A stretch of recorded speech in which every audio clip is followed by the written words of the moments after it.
Hello student, welcome to our channel breaking bond. मैं हूं एफके sir और आज हम लोग जो हमारे प्रीवियस ईयर क्वेश्चन की जो सीरीज चल रही थी उसके दूसरे लेक्चर को अटेंड करने वाले हैं। ठीक है, तो जैसे कि मैंने आपको प्रीवियस लेक्चर के अंदर भी मेंशन किया था कि हम लोग चैप्टर वाइज टेस्ट सीरीज को रन करने वाले हैं, जिसके आपको वीडियो सॉल्यूशन मिलने वाले हैं। और ये टेस्ट सीरीज आप कहाँ से परचेस कर सकते हैं, तो हमारा जो ऐप है ब्रेकिंग बॉन्ड, इसकी लिंक आपको डिस्क्रिप्शन में दी गई है। आप वहां उसको डाउनलोड कीजिए, उस पर विजिट कीजिए। बहुत सारा स्टडी मटेरियल है, प्लस टेस्ट सीरीज है मिनिमम प्राइस के अंदर, और आपको क्रैश कोर्स भी मिलने वाला है। ठीक है, तो जब आप विजिट कीजिए, आपको बहुत सारी इंफॉर्मेशन वहां पे मिलेगी। तो हम लोग टाइम को वेस्ट नहीं करते, हमारी जो प्रीवियस ईयर के जो PYQ चल रहे थे, हमारे प्रीवियस ईयर क्वेश्चंस, उसका क्वेश्चंस हम लोग अटेंड करते हैं। ओके, तो आज हम लोग देखने वाले हैं रोटेशनल डायनामिक्स के अंदर प्रीवियस ईयर क्वेश्चंस के अंदर कौन कौन से 3 मार्क के क्वेश्चंस पूछे गए। ठीक है, तो देखते हैं हम लोग। सबसे पहला क्वेश्चन है, state and explain law of conservation of angular momentum. State and explain law of conservation of angular momentum. ठीक है, ये 2017 के अंदर पूछा हुआ 3 मार्क का क्वेश्चन है। अब 3 मार्क के लिए हम लोग इसको किस तरह से लिखना है वो समझते हैं। सबसे पहले आपको law of conservation of angular momentum को लिखना है। ओके, फिर उसको किस तरह से हम लोग कंजर्व करेंगे उसका एक डेरिवेशन है। क्लियर? तो सबसे पहले हम लोग आंसर के अंदर, आंसर में स्टेटमेंट लिखेंगे। स्टेटमेंट अब स्टेटमेंट क्या है? एंगुलर मोमेंटम का। ठीक है, और उसके फिर कंजर्वेशन का। ठीक है, तो आपको एंगुलर मोमेंटम का डेफिनेशन पता होना चाहिए। एंगुलर मोमेंटम का डेफिनेशन क्या रहता है? The moment of linear momentum is called as angular momentum. मैं यहां मेंशन कर देता हूं, एंगुलर मोमेंटम क्या है? Moment of linear momentum. Moment of linear momentum is called as angular momentum. अब अगर मुझे एंगुलर मोमेंटम को कंजर्व करना है तो ये समझना पड़ेगा कि एंगुलर मोमेंटम करवाता कौन। जैसे अगर मैं बात करूं इस मार्कर की, तो मुझे अगर इसको रोटेट करना है, यानी इसको एंगुलर मोमेंटम प्रोवाइड करना है, तो मुझे इसके ऊपर टॉर्क अप्लाई करना पड़ेगा। अगर हम लोग टॉर्क को रिमूव कर दे, टॉर्क की वैल्यू को 0 कर दे, तो हम लोग एंगुलर मोमेंटम को कंजर्व कर सकते हैं। ठीक है, तो अब स्टेटमेंट कुछ इस तरह से होगा। स्टेटमेंट में लिखना पड़ेगा, if external torque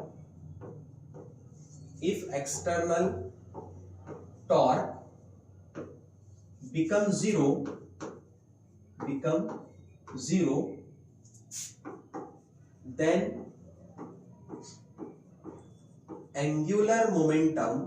then angular momentum is conserved. Okay, बहुत आसान डेफिनेशन है, बहुत आसान स्टेटमेंट है। If external torque become 0 then angular momentum is conserve. एक बार वापस से, if external torque become 0 then angular momentum is conserve. मतलब हमको एंगुलर मोमेंटम यानी L को कंजर्व दिखाना है, कंजर्व। ओके, अब इसके लिए एक छोटा सा डेरिवेशन हमको करना पड़ेगा। स्टार्ट कहां से करना पड़ेगा? एंगुलर मोमेंटम की डेफिनेशन से।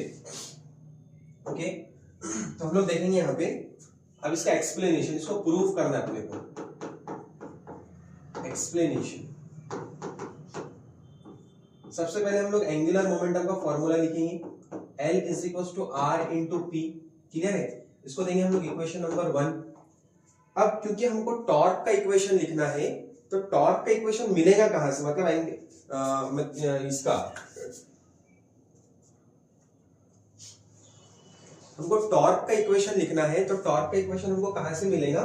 From Newton second law of motion. तो मैं यहां मेंशन कर देता हूं, Newton's second law of motion. Newton second law of motion. ठीक है, अब Newton second law of motion क्या है? The rate of change of momentum with respect to time. ठीक है, इस तरह से हम लोग उसका स्टेटमेंट लिखते हैं। लेकिन याद रखना कि जब हम लोग न्यूटन सेकंड लॉ का स्टेटमेंट बोलते हैं, तब हम लोग वहां पे लीनियर मोमेंटम बोलते हैं। ठीक है, लेकिन हम लोग यहाँ पर एंगुलर मोमेंटम के सेंस में लिखेंगे, तो कुछ ऐसे बन जाएगा, torque is equal to dl by dt। Clear? Torque is equal to dl by dt। अब आपको पता है कि L जो है वो किसके बराबर है? R इंटू P के बराबर। सही है? अब हम लोग इसको R इंटू P को अगर नहीं भी यहाँ पे लिखते हैं, जस्ट अगर आपने ऐसे लिखा कि if external torque is zero means torque की जो वैल्यू है उसको हम लोग अगर जीरो पुट कर दे तो क्या होगा। देखो जैसे हम लोग यहाँ पे जीरो पुट करेंगे इस इक्वेशन में तो dl/dt is equal to zero, ऐसा बन गया। इसको हम लोग सेकंड इक्वेशन दे देंगे। अब आपको एक रूल पता होगा कि अगर हम लोग किसी भी डिजिट का, किसी भी अल्फाबेट का या किसी भी फिजिकल क्वांटिटी का जब डिफरेंशिएशन करते हैं, यहाँ पे d/dt का मतलब क्या है, डिफरेंशिएशन, तो कब उसका आंसर जीरो आता, जब वो क्वांटिटी कांस्टेंट होगी, बराबर है। तो यहां से देखकर क्या समझ में आ रहा हमको कि dl/dt means differentiation of l angular momentum, उसका जो आंसर है वो कितना आया, जीरो। यहां से हम लोग कंक्लूड कर सकते हैं कि l क्या है, एक कांस्टेंट वैल्यू है, कंजर्व वैल्यू है, since l is equal to constant, या फिर इसी को आप लिख सकते हैं l is equal to conserved. Clear, इतना आपको लिख कर आना, यानी स्टेटमेंट देन उसका एक्सप्लेनेशन, इसके ऊपर आपको आराम से 3 मार्क मिल जाएंगे। क्लियर, ठीक है। देखते हैं हमारा नेक्स्ट अगला क्वेश्चन कौन सा है 3 मार्क की कैटेगरी के अंदर। ये जो क्वेश्चन है ये 2020 के अंदर पूछा हुआ क्वेश्चन है, obtain the expression for the rotational kinetic energy. अब हमको काइनेटिक एनर्जी का फॉर्मूला पता है, अब उसको जस्ट कन्वर्ट करना है अपने को रोटेशनल काइनेटिक एनर्जी के फॉर्म में। सबसे पहले मैं आपको बता देता हूँ कि रिजल्ट हमको क्या मिलने वाला है। काइनेटिक एनर्जी का, लीनियर काइनेटिक एनर्जी का फॉर्मूला क्या रहता है, हाफ mv²। अब अगर मैं इसको रोटेशनल काइनेटिक एनर्जी के फॉर्म में कन्वर्ट करूंगा तो चेंज क्या होने वाला है, मास के जगह पर मोमेंट ऑफ इनर्शिया और लीनियर वेलोसिटी के जगह पर एंगुलर वेलोसिटी। मतलब ये फॉर्मूला चेंज होकर हमको क्या मिलना चाहिए, kinetic energy is equal to half I into omega square. Clear है। अब इसके लिए हमको क्या करना पड़ेगा, एक सिचुएशन डिराइव करेंगे हम लोग। आंसर यहां से स्टार्ट होता है, हम लोग बोल देंगे कि एक हमारे पास एक रैंडम शेप की एक बॉडी है, तो फर्स्ट पॉइंट लिखना पड़ेगा, consider a body of mass capital M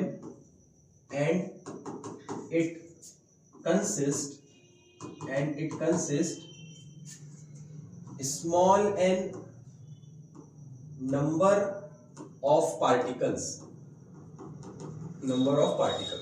अब इसके लिए हम लोग एक डायग्राम ड्रॉ कर लेते हैं। यहाँ पर हम लोग ऐसे एक रैंडम एक डायग्राम ड्रॉ कर लेंगे, ठीक है। इसका एक्सिस ऑफ रोटेशन सपोज ये है, यहाँ पे बॉडी जो है वो ऐसे रोटेट कर रही है, ठीक है। अब पूरे बॉडी के लिए ओमेगा जो है वो कांस्टेंट होगा, मींस ओमेगा का वैल्यू सारे पार्टिकल के लिए सेम है। अब इस पूरे बॉडी का जो मास है वो कैपिटल M है, और यहाँ पर इंडिविजुअल ऐसे छोटे छोटे पार्टिकल्स बहुत सारे हैं, ठीक है।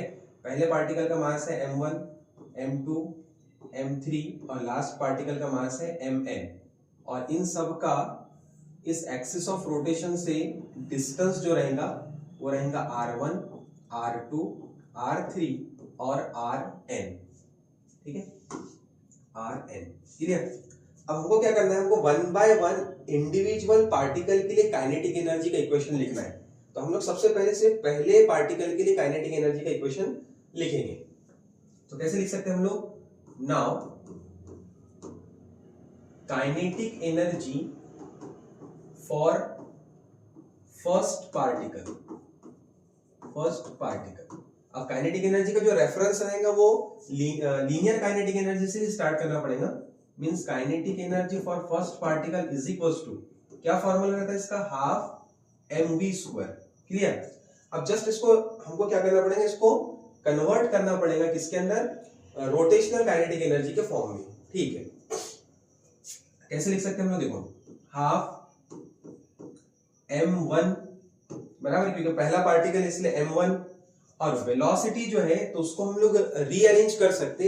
आपको रिलेशन पता होगा, मैं यहां मेंशन करता हूं, v इज इक्वल टू होता है r into omega, means linear velocity और एंगुलर वेलोसिटी के बीच में जो रिलेशन है वो क्या है, v is equal to r into omega.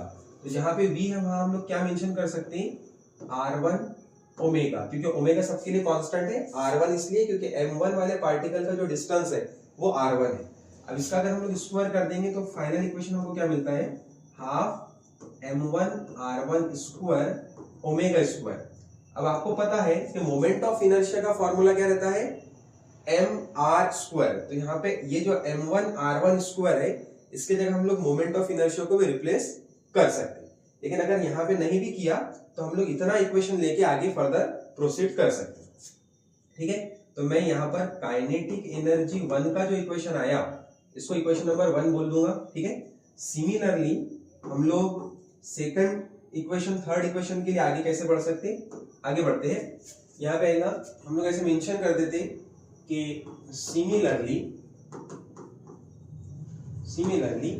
Kinetic energy for second particle is half m2r2² ओमेगा² एंड सो ऑन। मींस ऐसे चलता रहेगा हमारा सीरीज, और लास्ट में हमको kinetic energy for n particle क्या मिलने वाला है, हाफ mnrn² ओमेगा²। कलेक्टिवली ये हमारा सेकंड इक्वेशन हो जाएगा। ठीक है, और अब मुझे अगर टोटल काइनेटिक एनर्जी निकालना है तो वो किसके बराबर रहेगा, सारे इंडिविजुअल जो पार्टिकल्स है उनके सम के बराबर। तो यहां हम लोग लिख लेंगे now kinetic energy total is equal to किसके बराबर है, kinetic energy for first particle plus kinetic energy for second particle plus and so on plus kinetic energy for n particle. इन सब की अगर हम लोग वैल्यू पुट करेंगे तो क्या मिलेगा, काइनेटिक एनर्जी फर्स्ट पार्टिकल की क्या थी, kinetic energy for first particle is half m1r1² ओमेगा²। ठीक है, तो हम लोग यहाँ पर लिख लेंगे हाफ m1r1² ओमेगा² प्लस सेकंड पार्टिकल के लिए हाफ m2r2² ओमेगा² plus and so on plus last particle जो n नंबर का पार्टिकल था उसके लिए क्या मिलने वाला है, हाफ mnrn² ओमेगा²। क्लियर। अब इस पूरी इक्वेशन के अंदर हाफ और ओमेगा² कांस्टेंट है या कॉमन है, तो उसको हम लोग साइड कर देंगे। तो क्या मिलेगा, देखो हाफ ब्रैकेट में क्या रह गया, m1r1² plus m2r2² plus and so on plus mnrn², और इधर फिर वापस हमने कॉमन क्या निकाला, ओमेगा²। क्लियर। अब ये जो पूरा ब्रैकेट है ये रिप्रेजेंट कर रहा है मोमेंट ऑफ इनर्शिया को, तो हम लोग इसको ऐसे रिप्लेस कर सकते हैं, हाफ इस पूरे की जगह आएगा समेशन mi/r(i)², और यहाँ पर i क्या है, i is equal to 1 to n, मतलब जो हमने i लिखा ना ये रिप्रेजेंट कर रहा है 1 1 2 2, ये कहां तक कैरी ऑन कर रहा है, n तक। तो हम लोग यहाँ मेंशन कर देंगे i is equal to 1 to n, और आगे जो हमारे पास ओमेगा² है वो एज इट इज। क्लियर। इसी स्टेप को ऐसे लिख सकते हैं हम लोग, हाफ ये पूरा ब्रैकेट जो है वो i है और आगे आएगा ओमेगा², मतलब जो टोटल काइनेटिक एनर्जी मिला वो भी किसके लिए, रोटेशनल काइनेटिक एनर्जी। तो वो ये इक्वेशन है। तो आपको इतना डेरिवेशन लिखना पड़ेगा। मैं एक बार वापस जाके आपको स्टार्टिंग से दिखा देता हूँ। हमने डेरिवेशन यहाँ से स्टार्ट किया था। ठीक है, पहला पॉइंट, ये हमारा सेकंड पॉइंट हो सकता। ठीक है, और इसके बाद हमने जो किया था ये हमारा सपोज थर्ड पॉइंट है, और थर्ड पॉइंट में हमको इक्वेशन मिल जाएगा। 3 मार्क इस डेरिवेशन से आपको आराम से मिल सकते हैं। ओके, अब बढ़ते हैं हम लोग हमारे नेक्स्ट क्वेश्चन की तरफ, जो कि है derive the relation torque is equal to I into alpha. ये 2022 में पूछा हुआ 3 मार्क की कैटेगरी का क्वेश्चन है।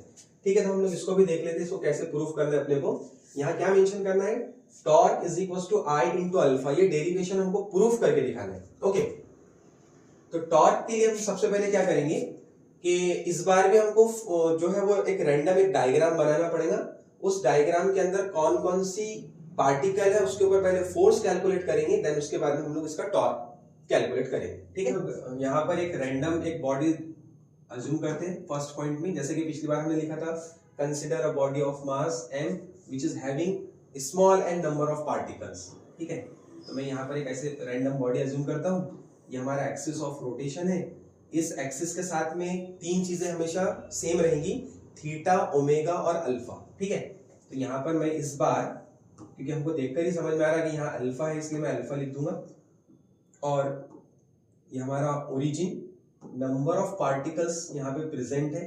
ठीक है, इसको हम लोग ऐसे रीअरेंज कर देंगे, m1 सपोज m2 m3 और mn। इन सारे पार्टिकल्स को जब हम लोग ऐसे एक्सिस ऑफ रोटेशन से जोड़ेंगे तो इन सब के जो रेस्पेक्टिव डिस्टेंस है वो कुछ इस तरह से रहेंगे, R1, R2, R3 और Rn, लास्ट पार्टिकल को Rn से रिप्रेजेंट करेंगे।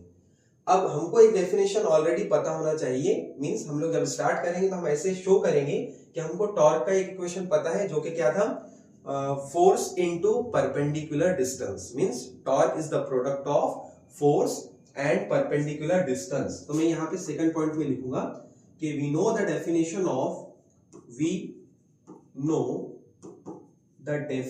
ऑफ टॉर्क, और टॉर्क का जो डेफिनेशन हम लोग लिखने वाले हैं वो क्या है, torque is equal to force into perpendicular distance. अब फोर्स किसकी बात कर रहे हैं हम लोग, पहले पार्टिकल की। मैं यहाँ पे टॉर्क 1 लिखूंगा, okay. Torque 1 is equal to force यानी F1 into perpendicular distance. Perpendicular distance हमारे पास कितना है पहले पार्टिकल का, तो सपोज R1, क्लियर। अब इस इक्वेशन के अंदर जो फोर्स है अगर मैं उसको रिप्लेस कर दूं, यानी मींस उसके फॉर्मूले से, फोर्स का फॉर्मूला क्या होता है, force is equal to mass into acceleration. तो ये इक्वेशन क्या बन जाएगा, torque 1 is equal to mass into acceleration. तो क्या होगा, मास यानी कि m1, एक्सेलरेशन का क्या आ जाएंगे यहाँ पे a1, then r1 as it is, clear. अब हम लोग क्या करेंगे, यहां पर जो a है ये लीनियर एक्सेलरेशन है। अगर मैं इसको एंगुलर एक्सेलरेशन के फॉर्म में चेंज कर दूं तो मींस ऐसे, linear acceleration is equal to क्या होता है, r इंटू अल्फा। अगर जस्ट ये वैल्यू उठाकर हम लोग यहां पुट करेंगे तो अगली स्टेप कुछ ऐसे बन जाएंगी, torque 1 is equal to m1 और a1 की जगह क्या आने वाला है, r1 अल्फा। अब हमने अल्फा के आगे 1 इसलिए नहीं लिखा क्योंकि मैंने आपको स्टार्टिंग में बताया था अल्फा पूरे पार्टिकल्स के लिए, सारे पार्टिकल्स के लिए कॉमन है, इसलिए अल्फा के आगे हम लोग 1 नहीं लिखेंगे। देन फिर वापस से r1, समझ में आया ना, m1 एक a1 की जगह क्या आ गया, r1 अल्फा और r1 एज इट इज। अब क्योंकि यहाँ पे r1 दो बार है, मल्टीप्लीकेशन में है, इसलिए हम लोग इसका स्क्वायर कर सकते हैं, मतलब ये बन जाएगा m1 r1 स्क्वायर अल्फा। तो ये टॉर्क 1 की हमारी वैल्यू आ गई, इसको देंगे हम लोग इक्वेशन नंबर 1। सिमिलरली हम लोग इसी को आगे बढ़ा सकते हैं ऐसे, सिमिलरली यहां पे क्या आएगा फिर, अब जैसे पिछली बार हमने क्या देखा था, टॉर्क का जो वैल्यू था, torque 1 is equal to m1 r1 square alpha. तो अब क्या आएगा, torque 2 is equal to m2 r2 square alpha. Torque 2 is equal to m2 r2 square alpha and so on, means ऐसे सिमिलर सीरीज चलता रहेगा कब तक, लास्ट पार्टिकल तक। मतलब torque for n particle is equal to mn rn square alpha. Collectively इन सबको हम लोग देंगे सेकंड नंबर। और अगर मुझे टोटल टॉर्क निकालना है तो इन सारे इंडिविजुअल पार्टिकल के टॉर्क को हम लोग ऐड करेंगे। Now torque total is equal to क्या बनने वाला है, torque 1 plus torque 2 plus torque 3 plus and so on plus torque n। हम लोग जस्ट एक दो वैल्यू पुट करते हैं यहाँ पे। टॉर्क 1 का वैल्यू क्या था, m1 r1 square alpha, torque 2 का m2 r2 square alpha plus and so on plus mn rn square alpha. ठीक है, इन सब में से अल्फा कॉमन निकाल देंगे, m1 r1 square plus m2 r2 square plus and so on plus mn rn square और alpha जो है वो हमारा कॉमन। अब हमको पता है कि ये जो आपको पूरा जो ब्रैकेट दिख रहा है ये मोमेंट ऑफ इनर्शिया को रिप्रेजेंट करता है, यानी यहां पर हम लोग जस्ट इसको रिप्लेस करके ऐसे लिख सकते हैं, summation mi ri square where i is equal to 1 to n, यानी ये कहां से कहां तक कैरी कर रहा है, 1 से लेके n तक। देन इसके आगे क्या है, अल्फा। देन ये पूरा हो जाएगा i means moment of inertia, आगे अल्फा, यानी हमारे पास जो टॉर्क का फाइनल इक्वेशन आएगा वो कुछ इस तरह से आ गया, torque is equal to i into alpha. जैसा कि हमने स्टार्टिंग में मेंशन किया था कि टॉर्क का जो इक्वेशन आना चाहिए, मींस आपको पता होगा कि हमको प्रूफ क्या करना था, torque is equal to i into alpha, और ये हमारा प्रूफ हो गया है, torque is equal to i into alpha. तो 3 मार्क के कैटेगरी के अंदर ये मोस्ट रिपीटिंग क्वेश्चंस थे और प्रीवियस ईयर में पूछे हुए क्वेश्चंस है। तो आई होप कि आपको ये वीडियो समझ आया होगा। अगर कुछ क्यूरी रहती है तो आप मुझे कमेंट सेक्शन में पूछ सकते हैं। मिलते हैं नेक्स्ट वीडियो में अगले कुछ और प्रीवियस क्वेश्चंस के साथ। Thank you.